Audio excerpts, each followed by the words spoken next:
আসসালামু আলাইকুম এভরিওয়ান। আপনারা অনেকেই জানতে চেয়েছেন আসলে আমি করিটা কি। সারাদিন তো আমাকে ফেসবুকে দেখা যায়, আসলে আমার পেশাটা কি, আমার কর্মটা কি, আপনারা অনেকেই জানতে চেয়েছেন। আজকে আপনাদেরকে সবকিছু জানানোর জন্য কিন্তু এই ভিডিওটা করা। সো স্কিপ না করে সম্পূর্ণ ভিডিওটি দেখবেন। আসলে আমি হচ্ছে কক্সবাজার জেলার ছেলে। তো আমার গ্রামের, আমার এলাকায় আমার একটা ব্যবসা প্রতিষ্ঠান আছে। আমি ব্যবসা করে, আমি কর্ম করে কিন্তু আমি চলি। পাশাপাশি ফেসবুকে কাজ করি টুকটাক। এটা শখের বশত ভিডিও করা, মনিটাইজেশনও পাইছি আপনাদের দোয়া ভালোবাসায়। কিন্তু ফেসবুক থেকে টুকটাক আর্নিং হচ্ছে। তবে আপনারা সকলেই জানেন যারা কন্টেন্ট ক্রিয়েট করেন, ফেসবুকে আর্নিংটা খুবই কমে গেছে। সেজন্য আমরা ব্যবসার দিকে ফোকাস দিচ্ছি এখন। আমার একটা লক্ষ্য আছে, আমি সবসময় মানবিক কাজ করব।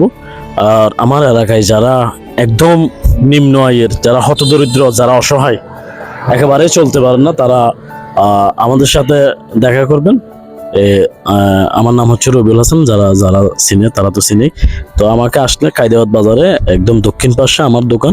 আমার দোকানে আসলে আমাকে পাওয়া যাবে। আমাদের একটা প্রবাসী গ্রুপ আছে, প্রবাসী ভাই সমাজ কল্যাণ ফাউন্ডেশন।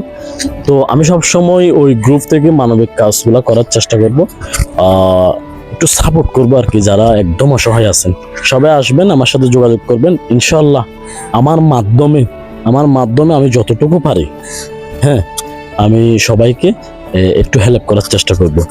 তো ভিডিওটি সবাই শেয়ার করুন, সবাইকে দেখার সুযোগ করে দিন। আসসালামু আলাইকুম।